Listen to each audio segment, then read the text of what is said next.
مقام كي محمد دينو نانجاني وجيجيسا من مريم مدرسة مدينة هرقي إدخال الجولة إن شاء الله ودي سنتي قبافني وليا تكبيرو ووابكم أنا قيستي حكا بيجي إن شاء الله مقام أمة مسلمة بفقرتي جماعة ولدتي نمي ديمون يوم راتك جي إيغلي وان يوبيت مال كيسا دبراليجي أسجيني أرمو مقام إسلام ودينا دي خانا دي وليامني ولدتني واي ديمر يلنا وان جو إن شاء الله قبافني أنقلتي وليا دي بنداي جوكو ولقلتي أي سرّا خاني أمة مسلمة أي سرّا كيوان جو تكفى سينا مجلسا دبره أكمل تدبر روان جو وبيوكم غرغرا إني برا سينا مجلسا أما كيسة جلوكان أكمل جبه فنا ما لدي نمي نكو وان كيسة دبر يوم بيغير ونجر كاغا منكم كبيني نما فقاتون دن دولة جو فون درم مو إيسا دبنا خايوم كي نما لوان جو ونجر بيجين إن شاء الله أنقلتي قباب سدي لا نتو دن دن يكو لغلتي جو إن شاء الله سينا دبره برا قرسكت جاده بيجا عنك برا قولا بابي قد أفريتي بيخي نخيستي سوچي مسلمو دا مال تروان جو إن شاء الله لا نلا قوامسا قرون دا جولا ورقس مسلمو دا برا قرسكت جاده بيجا تيجو بيخي نخيستي يرو جتواتي برا قرسكت جاده بيجا خيستي سيري أكما کرتے اما مری بيجا ريسا جاني وانتو دا دادا سر ريسو دا وانتو دا دادا گورو جرانكانتي برا سنكيستي کوئی سيري موتومولا کوئی بيجا هيرا موتوما کوئی بيسان كيستي نمدون دي بفقرتي وداران جارموني دندا وان جو akka biyyattiitti bara san keessa seera biyyattii keessatti dabalamee jiru. Kanarraa ka'ee uummanni musliimaa bara 1953 keessa jechuudha heera hojii kana keessa sochii fayyadamuudhaan nutis maal hin jaaramne alaykum bil jamaa kana maa wajjin hojjenne waan jiru waliin jaaramanii gaafachuu eegalan jechuudha yeroo jalqabatti gaafa gaafatanii maqaa musliimatiin gaafa gaafatan mootummaan yeroo sanii jibbaa musliimaa hedduu waan qabu maqaa musliimatiin hin jaaramtanii maqaa biraa jijjiiraa jedhanii ترى زيادة أكو ميرو غافا بانك رامسلا بتوي جودي نيو خناو مكا دادا بلال واحد غافنا جيجيرا جني مكا ربا ورانغ ديكيسي تمرة بانك رامسلا نوني كني زيادة جودي نيو خنا وري بانك رامس بيا وتن ديسني خنا يرو سنس مالجن مكا أنا جيجيرا جني مكا إسلام دين غافا غافتن مكا براج جيرا تاني سلام مهابر وان جامون yeroo jalqabaatti islaamni walitti mataa walii qabatee sochii eegalee jechuudha bara 1953 keessatti jechuudha salaam maabarii kana gaafa walitti ijaaramanii tokkummaan humna akka jaamu walitti ijaaramanii sochii eegalanii daawaa adda addaa gaafa eegalan ummanni musliimaa kun humna warratu arge mootummaa yeroo sanii humna isaa kana gaafa argu jarri kun haala kana yoo kasochoo taate booda biyyattii walga'ee jabeenyi isaanii rakkoo biraa fiduu waan maluuf jee bara 1955 keessatti dhaabbatuma salaam maabarii maqaa kanaan dhaabbate kana akka cufamu taasisee jechuudha biyya kana keessatti sochii saniin hawaasni musliimaa achiin dhaabbate jechuudha inshaAllah waldaan kun diigame hawaasni musliimaa waggaa 10 takkaaf diigamaa ture jechuudha hanga bara 1966tti diigamaa ture 53 hanga 68 jechuudha amiira qaban wal jala deemuun jiru faca'aa ture jechuudha kana yeroo kana hawaasni sun walitti dhufee bara 1966tti gaafii 13 mootummaa gaafate hanga yoom hawaasni musliimaa Itoophiyaa kun diigamlee amiira qabne agartee amrii diinii keenyaa waliin marneen akkamitti yana waan jiruuf gaafii 13 gaafatanii jechuudha inshaAllah gaafii san gabaabsinee ilaallaa jechuudha takkaffaa dhaabbanni musliimoota bakka bu'u seeraan akka nu hundaa'u jedhanii mootummaa gaafate jechuudha ijaaramanii dhaabbanni gartee gaazexni uummanni musliimaa kun jalatti bulu akka seeraan nu hundaa'u waan jedhamu gaafatan jechuudha inni lammaffaa ayyaanni waggaa seeraan beekamee akka nu kabaju زمان سنتورا أيانا إذا الأداء إذا الفجر جنيه كذي خالندر أنجومه خبجوزون ينجلو درجة جولا خناب أبستو إنسان غابتني غاين خنادر إسرائيل جولا أيانا جنيه سيرنا كلو خبجموان جو غابتني مسلمو إثيوبيا كيسة جرادن مسلمو ده إثيوبيا كيسة جرادن مكان جامنور راكمه مسلمو ده إثيوبيا أكا جامنو أكا نوغتي مكان نور كونجني غابتني سيران جنيه مالين سنتورا مسلمو ده إثيوبيا كيسة جرادن فكرته بكبرادي بدانني يوكام بكاني جرادن دبسني مكان أمة مسلمة بكما تريد جدا غابيسن أمة مسلمة يروسني غابتني جدا من مرتي شريعة بلينا غابتشا تريد جدا مسجد بكوندتي أكا أمانتا دورتي باجدا موتومات الإجارة में أكا باجدا موتومات गगे कोंडे माल يروسن أمانتين يروسن بيجن لومجا करते हैं कोवे कमो बन्ने अमंती सानी बाजदा मोतुमान जारामा अब्बान अमंती सानी बाजदा मोतुमा मिंदा तिगुरबे गगे फमा तुरेचु खनाब नुदिस मा अक्का अमंती लकत एफा अमंती बोल के दारे मस्किन खंजस बाजदा तिगुरबे हम जारामो शेखोती देजन मिंदा गुरबे भी मोतुमान أكبر سيسان قرآن أكبر سيسان وان جو قاعدين هنا الإساءة رأيه إن شاء الله خمرا من برمزا هندت برنودي أمانتا إسلام أكا خنم جيجو يرو سنكيسا برنودي أمانتي برا خلقلا مكيسا نغني أكا کرتے أمني مسلم اللي أمانتي برا سنبرد جبكا مانتا إساءة رجيجو أكما كنتے خينيس أكا نوتو وان جن ذاتي الإساءة رأيه جيجو برا قرصة الجارة ويجار رئيسا سنقفا مدين فلوانتوني بيجالاتي سينني إسلامنا أكبرسن أكبرسن أكنو هيا موجودي قابچات رجيجو سنتولا يتوقرده شوفا بره خمرامو أكما أمانتي بيرو ميديا موتوما برنود إسلاما دبرفامو كواجه ميتو موتوما ميديا بيجيتو ما لبي أمانتي برا موتوما ميديا موتوما خبيجتي خنا خيدم ديدي تمساز أمانتي ساني كركيسيتو خنا نودي سبكما أمانتي برا برنود أكيدا خدرته فقي وندي هندي أكا كرته أمانتي ميديا بيجيتي نودمو روان جامو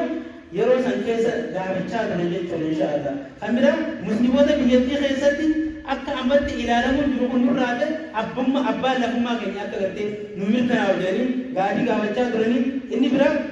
biyyi kan waliiniti amantaan kan dhuunfaati dhaaddannoon jedhu haa nu mirkanaa'u waan jiru dhaleessan jechuudha yeroo san ummata muslimaa akka gartee waan biyya qabne lakkaa'aa turanii biyya tana waliin qabna amantaan moo muslima taane muslima ta'e biyya Itoophiyaa tana qabadhee akka jiraatu akka naa mirkanaa'u waan jiru gaafii gaafachaa turan jechuudha inshaallah inni bira muslimoonni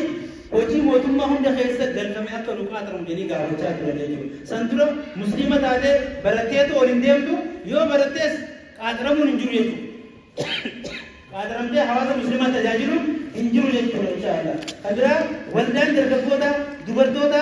maqaa amantiitiin dhaabbatee akka hojii gaggeessu jedhanii mootummaa yeroo sanii gaafachaa turanii inni isa 13ffaa fi inni dhuma deeggarsi islaamummaa heera mootummaatiin mirkanaa'ee heerri guutuun nu hannam qaba waan jedhamu mootummaa yeroo sanii dura dhaabbatanii hawaasni musliimaa nu dura dabre bifa kanaan gaafii 13 gaafatamee jira jechuudha inshaallah. Gaafii kana hawaasni musliimaa ammaatis kana keessa kadeemtee jira kan deebiin immoo qabatee ammallee dhaabbanni dhimmi islaamaa amma biyya keenya gaggeessaa jiru kun qabatee itti deemaa jira jechuudha inshaallah. Asirraa kaanee deemaa as geenye waan jiru jechuudha inshaallah isin gaafachiisu. Gaafiin uummanni kaase kun maal fide? Wanni inni fide maali? Deebisaa mootummaan kanneen maali waan jiru ulaaluun ilaalla. Dhumarratti maal jee mootummaa islaamaa hundeessuu deemanii jirru waan jiru deebisaa kan jedhu gaafni isaan gaafachaa turan gaafuma seera qabeessa namni amantii qabu tokko gaafachuu qabu ture. Garuu jibba amantii waan qabaniif wantoota gartee adda addaa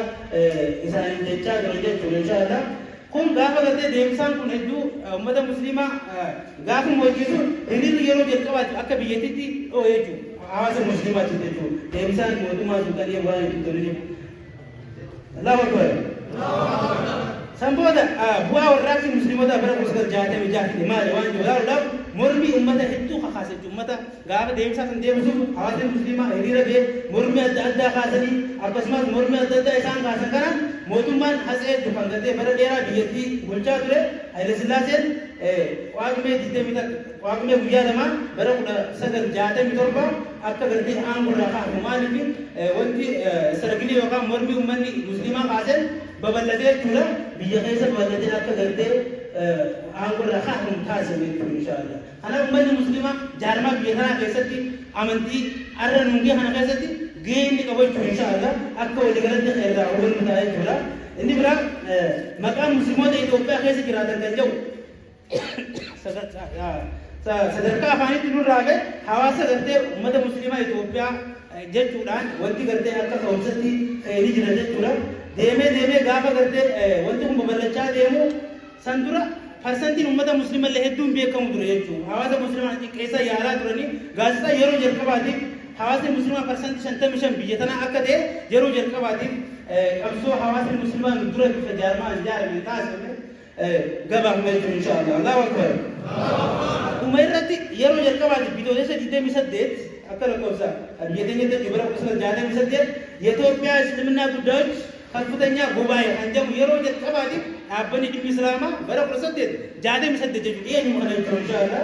Yeroo jalqabaatiif maqaan dhaabbata kanaa moggee akka biyyaatti haa ta'u malee yeroo san dhaabbanni kun haa dhaabbatu malee maqaa guutuu akka uummata musliimaa bal'aa bakka bu'uuf hin dhaabbanne jechuudha. Akka bartee eenyujooti jechuun wanti irraa kabalaati amata irraa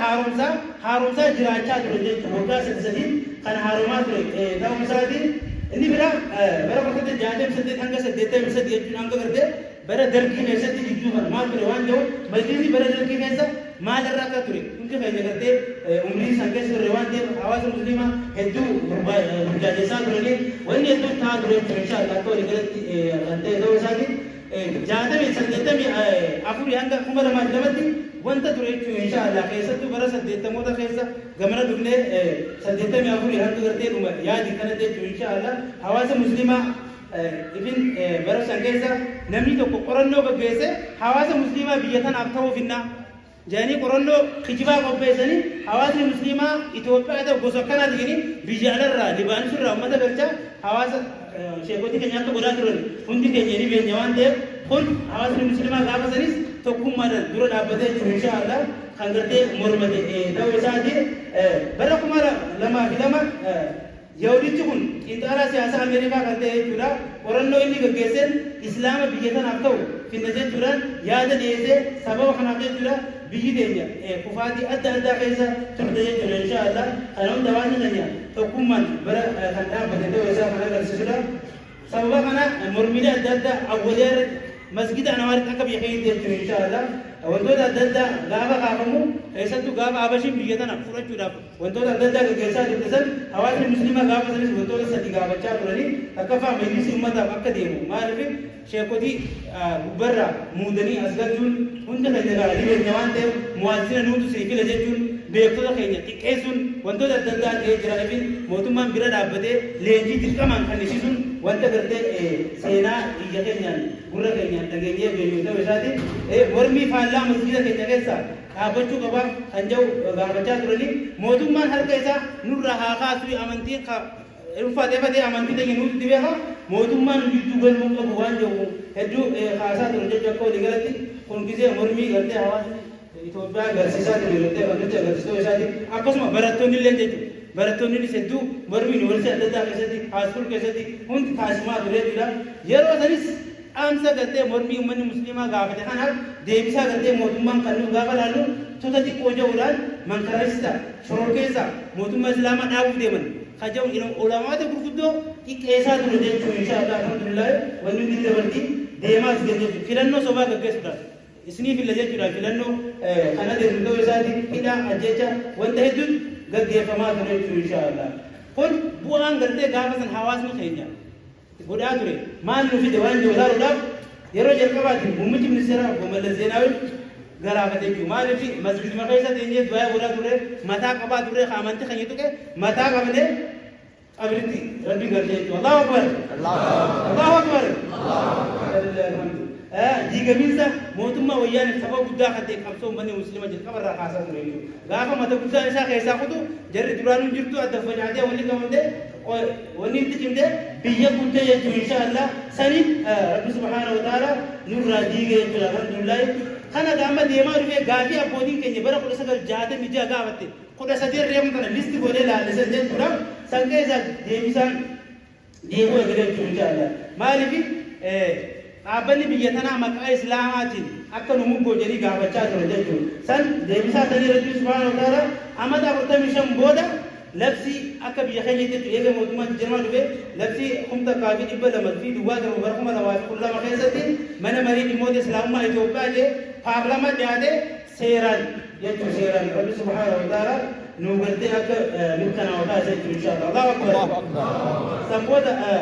baankiileen islaamaa adda addaa jechuun inshaallah dhaabbachuun masjidoonni hundi ragaalee akkuma gartee nuti unfaa adda addaa gad argine ragaa keessan masjida keessan wanti kaasa kaartaa kaasa qabrii keessan kaartaa kaasa harkaan qabaddaa jennee unfaa adda addaa isinitti ergaa turre akka waliigalatti hayyamame qabeenyi musliimaan buluu qaba waan jedhu inshaallah seeraan nu mirkanaa jechuudha inshaallah kanaaf bifa saniin deemaa as geessu akka waliigalatti seerri majlisaa paarlaamaa akka mirkanaa'u taasifamee jira daddiin bulmaata jechuudha ba'ee jira caasaan ulamoota sagal